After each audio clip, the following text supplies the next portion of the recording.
حضرت خواجہ حسن بصری رضی اللہ تعالیٰ عنہ یہ حضرت علی کے شاگرد ہیں، مولا علی شیر خدا کے شاگرد ہیں. اور ایک روایت ایسی بھی ملتی ہے کہ بچپن تھا ان کا تو وہ نبی پاک کے گھر چلے جاتے تھے. تابعی ہیں، بہت چھوٹے تھے جب حضور کا وصال ہوا، صحابہ کے شاگرد ہیں. ایک دفعہ حضرت ام سلمہ کہتی ہیں کہ نبی پاک صلی اللہ علیہ وسلم کا بچا ہوا پانی پڑا تھا تو وہ بھی حضرت حسن بصری اٹھا کے پی گئے.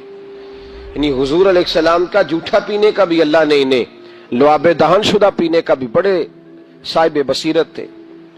ایک بہت مالدار 30 سال کا نوجوان آ گیا، عبد الواحد زید. حضور میں نے مرید ہونا ہے. آپ نے فرمایا تو میرا بھائی بن جا، مجھ سے دین سیکھ، مرید ہو کے کیا کرے گا؟ کہنے لگا حضور میں باریکی تک پہنچ گیا ہوں، بھائی تو شریک ہوتے ہیں، تو مجھے بھائی نہ بنائے، مجھے غلام بنائے. تابع داری وہی کر سکتا ہے جو غلامی کرے. بھائی تو شریک ہوتے ہیں، وہ تو مقابلہ کرتے ہیں، غلام بنائے. تو حضرت حسن بصری، حضرت عبد الواحد بن زید رحمۃ اللہ علیہ فرماتے ہیں میں کروڑ پتی تھا، ہیرے جواہرات کا ٹھکانہ ہی نہیں تھا. تو حضرت حسن بصری رحمۃ اللہ علیہ فرمانے لگے تیرا میرا سٹیٹس ایک نہیں، تو میرا غلام کیسے بنے گا؟ تیرے گھر میں تو خود 20 غلام ہیں، تیرا میرا سٹیٹس نہیں. میں غریب آدمی ہوں، ایک وقت کھا لیتا ہوں، 2 وقت بھوک کاٹ لیتا ہوں، تو شہزادہ ہے، سٹیٹس نہیں بنے گا. عبد الواحد بن زید گھر گئے، اپنے غلاموں کو کھڑے کھڑے آزاد کر دیا، رشتہ داروں کی لسٹ بنائی، سب کو دعوت کھلائی، جو گھر کے اندر مال دولت تھا ان میں بانٹ دیا، باقی پڑوسیوں کو دے دیا. جو کپڑے پہنے ہوئے تھے وہ بھی اتار کے صدقہ کیے. ٹاٹ کا لباس پہن کے حضرت حسن بصری کے سامنے آ کے کھڑے ہوئے. خواجہ حسن بصری نظر اٹھائی، کہا اچھا یہ حال کیسے ہو گیا؟ کہا حضور ہر شے بیچ آیا ہوں. کہا کیوں؟ فرمانے لگے آپ نے کہا تھا تیرا میرا سٹیٹس نہیں، اب تو ایک ہو گیا ہے نا، اب تو سٹیٹس ایک ہو گیا نا، اب غلامی ملے گی. آپ نے فرمایا 3 شرطوں پہ قائم رہنا، 3 شرطوں پہ. ایک، اللہ والوں پہ زندگی میں اعتراض نہ کرنا، کبھی رب اللہ تعالیٰ کے بندوں پر اعتراض، کوئی چیز نظر آئے بھی تو شکوہ نہ کرنا، سمجھ لینا کہ میری نگاہ کی غلطی ہے. اور دوسرا، روز اپنے پر محنت کرنا، محبت کم نہیں ہونی چاہیے، بڑھنی چاہیے. اور تیسرا فرمایا مجھے کہنے کی ضرورت نہ پڑے، کہنے کی ضرورت، تجھے اشارہ سمجھ جانا چاہیے. عبد الواحد بن زید کہنے لگے حضور ملے گا کیا؟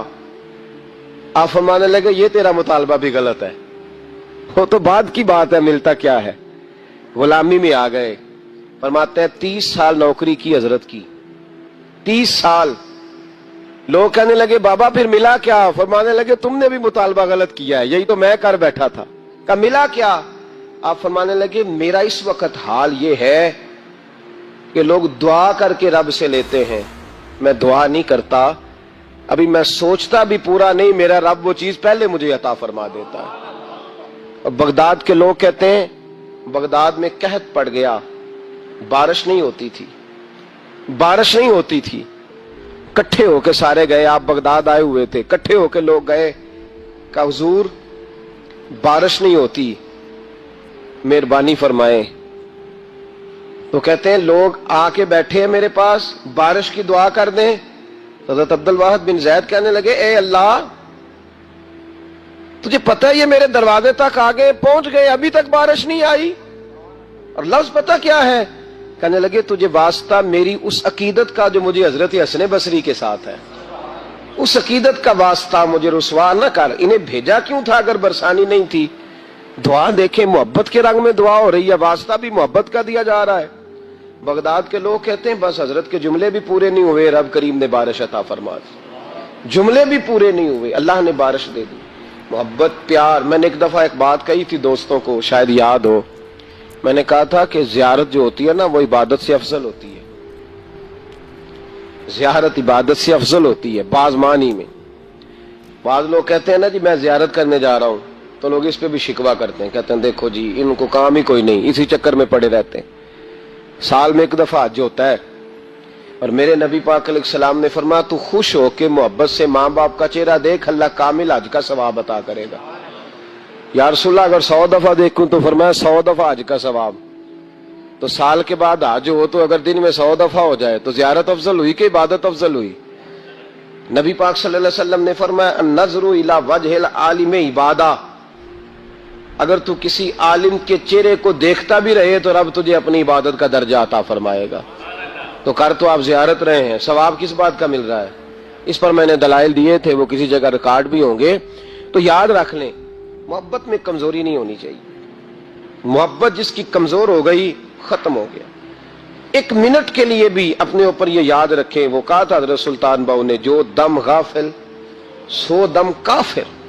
یاد رکھ، عقیدتوں میں جب لچک آتی ہے نا، جب کمزوری پیدا ہونے لگتی ہے، کمزوری، پھر رشتے سہاروں کے محتاج ہونے لگ جاتے ہیں، پھر رشتے سہاروں کے محتاج ہوتے ہیں، پھر گفتگو کے محتاج ہوتے ہیں، سمجھانے کے محتاج ہوتے ہیں، پھر توجہ دلانے کے، اور جب رشتے سہاروں کے محتاج ہوتے ہیں تو پھر رشتے بے ساکھیوں والے ہو جاتے ہیں اور لنگڑے ہو جاتے ہیں، پھر ان کا حسن ضائع ہو جاتا ہے۔ اقبال نے کہا تھا نہ وہ حسن میں رہی شوخیاں، نہ وہ عشق میں رہی گرمیاں، نہ وہ غزنوی میں تڑپ رہی، نہ وہ خم ہے زلف ایاز میں۔ وہ کیفیت نہیں رہتی، اس کو کہنا پڑا، بتانا پڑا، سمجھانا پڑا۔ اس نے تو بے ساکھی مانگی ہے، بے ساکھیاں نہ مانگیں، اپنی محبت کو دوام دیں، روز نئے سے نیا زاویہ۔ کسی نے حضرت ابو بکر صدیق رضی اللہ تعالیٰ عنہ کے بارے میں بڑا خوبصورت جملہ لکھا ہے، انہوں نے لکھا ہے قریب رہنے والے کی محبت کم ہوتی ہے۔ یار کتنا بندہ قریب رہ سکتا ہے، حد ہوتی ہے نا۔ کہنے لگے یہ عجیب شخص ہے، ہمیں عجیب نسخہ بتا گیا ہے، کہتے ہیں قریب رہنے سے محبت کم نہیں ہوتی، بلکہ محبت تو تب بڑھتی ہے کہ بندہ قبر میں بھی ساتھ اکٹھا ہو جائے۔ وہ جاتی دفعہ مزار کا بھی ساتھ لے گئے، وہ کچا رنگ للاری والا جڑا چڑھدا لیندا رہندا، عشق تیرے دا رنگ محمد چڑھ جائے پھر نہیں لیندا کرتا ہے۔ داتا گانج بخش علی اجویری رحمت اللہ تعالی علیہ آپ فرماتے ہیں کہ حضرت جنید بغدادی کا مرید تھا، 4 دن پیر صاحب کے پاس آیا تو بعد میں خود پیر بن گیا، خود پیر بن گیا۔ وہ حضرت صاحب رحمت اللہ تعالی نے دیکھا آ نہیں رہا، مرید اولاد ہوتے ہیں، ان سے پیار ہوتا ہے، ان کو اہمیت دی جاتی ہے، اور بعض اوقات غلط فہمی کا شکار بھی ہو جاتے ہیں، اہمیت دی گئی یار نظر نہیں آ رہا، تو آپ نے سوچا شاید بیمار ہو گیا ہے۔ حضرت جنید بغدادی خود گھر تشریف لے گئے۔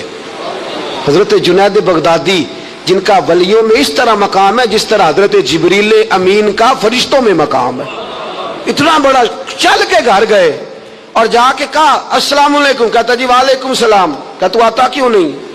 تو مجھے اب آپ کی ضرورت ہی نہیں، میں اب خود بڑا پرہیزگار ہوں، مجھے کیا ضرورت ہے میں کسی کو اپنا بڑا مانوں، میں خود بڑا پرہیزگار ہوں۔ فرمایا ہوا کیا؟ کہنے لگا جی رات جب میں سوتا ہوں تو 2 فرشتے آتے مجھے براق پہ بٹھاتے اور جنت کی سیر کراتے، براق پہ بٹھاتے اور اللہ اکبر جنت کی سیر کراتے ہیں۔ میرے ہاتھوں کے تراشے ہوئے مٹی کے صنم آج بت خانے میں بھگوان بنے بیٹھے، میرے ہاتھوں کے تراشے ہوئے مٹی کے صنم، دیکھو تو صحیح، آج بت خانے میں بھگوان بنے بیٹھے ہیں۔ اور رائے پوری کہنے لگے وہ پتھر جن کو سکھائی تھی قوت گویائی ہم نے، وہ جب بولنے لگے تو ہم پر ہی برس پڑے، بولنے لگے تو وہ ہم پر ہی برس پڑے۔ کہنے لگا جی اب تو میں اللہ خیر کرے بڑا اونچا اڑ رہا ہوں، آپ کبھی گئے جنت میں؟ آپ مسکرا پڑے، فرمانے لگے بیلیا آج جب جنت میں جائے تو ذرا لا حول ولا قوت بھی پڑھ لینا، آج جب جنت میں جائے تو ذرا وہ بھی۔ وہ کہنے لگا چلو ٹھیک ہے پڑھ لوں گا، اٹھ کے ملا بھی نہیں، حضرت واپس آ گئے۔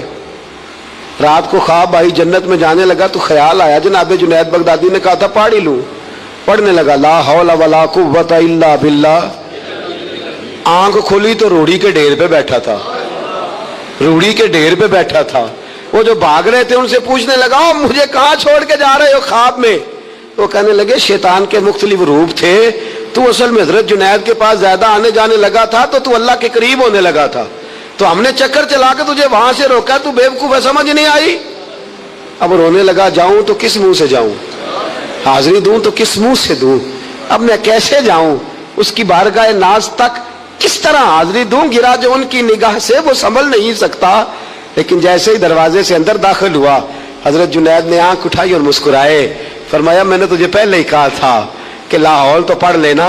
فرمایا آ جا، اللہ والوں کے دروازے بند نہیں ہوا کرتے، رب کریم کے بندوں کے دروازے تم ہی بند کرتے ہو، دل کا دروازہ جب بھی کرتے ہو۔ یہاں تو دروازہ کوئی قابل تو ہو، ہم شان نہیں دیتے، مانگنے والوں کو تو دنیا بھی نہیں دیتے ہیں. تو آ تو صحیح, تو دیکھ تو صحیح.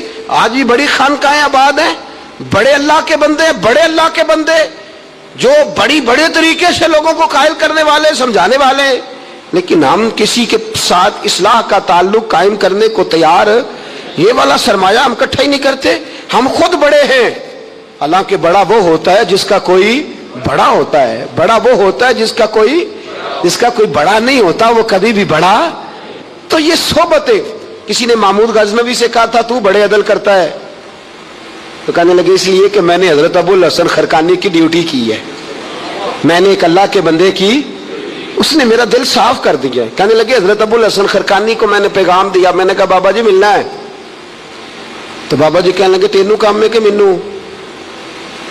اج کل دا مولوی میری طرح دا ہوندا تے آندا چلو فوٹو تے آئے گی نا ایم پی اے صاحب نال, جانا چاہیے چھیتی کرو, باقی کم چھڈو سارے, پہلے اتنے حاضری دئیے, ایک قضا نہ ہو جائے, اللہ خیر فرمائے.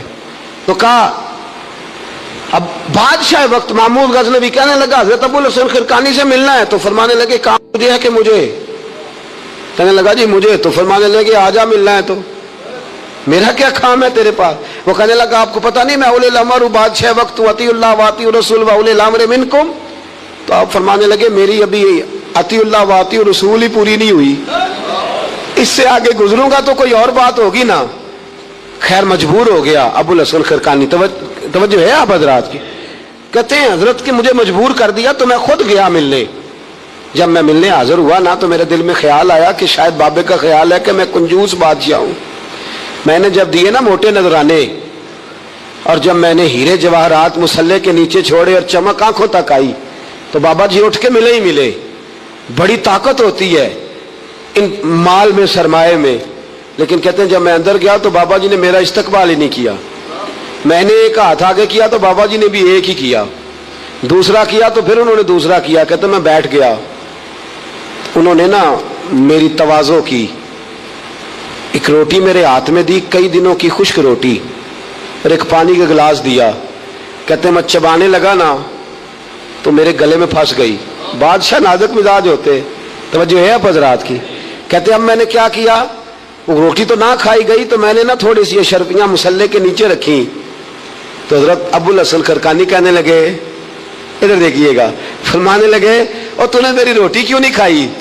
کہنے لگا جی گلے میں پھنس گئی ہے. آپ مسلح اٹھا کے کہنے لگے یہ دولت بھی لے جا, یہ بھی درویشوں کے گلے میں پھنس جاتی ہے, اس کو لے جا اٹھا کے, یہ بھی پھنس جاتی ہے, ہمارے گلے سے نیچے نہیں اترتی, نیچے لے جا. وہ کہتا جب میں نے اٹھائی تو مجھے سمجھ آ گئی یہ وہ والا صوفی نہیں, یہ اللہ والا صوفی ہے, یہ رب رب کرنے والا صوفی ہے. اس کی نظر میری جیب پہ نہیں, اس کی نظر تو میرے دل پہ ہے. فرمانے لگے اب جب میرے دل کی صفائی ہو گئی نا, توجہ ہے اب حضرات کی, جب صفائی ہو گئی نا دل کی, میں نے کہا نہیں یہ اللہ والے. تو کہتے ہیں میں اٹھا تو حضرت ابو الحسن خرقانی بھی کھڑے ہو گئے اور مجھے باہر سواری تک چھوڑنے آئے. کہتے ہیں جب سواری تک آئے تو میں نے کہا کہ حضور آتی دفعہ تو کوئی پروٹوکول نہیں. اور ماننے لگے جب تو آیا تھا تو اللہ والوں کے بارے میں برا گمان لے کے آیا تھا, اور اب تو جا رہا ہے تو اللہ والوں کے بارے میں دل صاف کر کے جا رہا ہے. اب تیری عزت کرنا ضروری ہو گیا. میرے عزیز یاد رکھیے گا, یہ جو صحبت صلحاء ہے یہ ریگ مار کا کام کرتی ہے, یہ باطن کو روشن کرتی ہے, یہ نکھار پیدا کرتی ہے. لیکن جائے اللہ کے بندوں کے پاس, دیکھیں نا میں نے پہلے بھی کہا تھا, ایک دفعہ پھر بات دہراتا ہوں, میں نے اپنے حضرت سے ایک دفعہ کہا کچھ مریدوں کو پروٹوکول ملتا ہے اور کچھ بیچارے ایسے ہوتے ہیں جن کو جھڑکیاں ملتی ہیں. تو آپ فرمانے لگے پروٹوکول ان کو ملتا ہے جن کا ڈر ہو کہ کہیں بھاگ نہ جائیں, ان کو پروٹوکول, اور جن کا پتہ ہونا جتنے مرضی جوتے مارو میرا ہی ہے, اس نے کہیں جانا, ان کو ضرورت نہیں ہوتی پروٹوکول کی. ہم تو آستانوں پہ بھی جاتے ہیں کسی جگہ. ہاں ایک بات ضرور میں ضرور کہوں گا, خانقاہ پہ جائیے, اس خانقاہ پہ جہاں اللہ اور اس کے رسول کے دین کا درس دیا جاتا ہے, جہاں سونا مرشد سچا مرشد سے آگے بات نہیں جاتی, اور جہاں سوائے ایک ذات کی شخص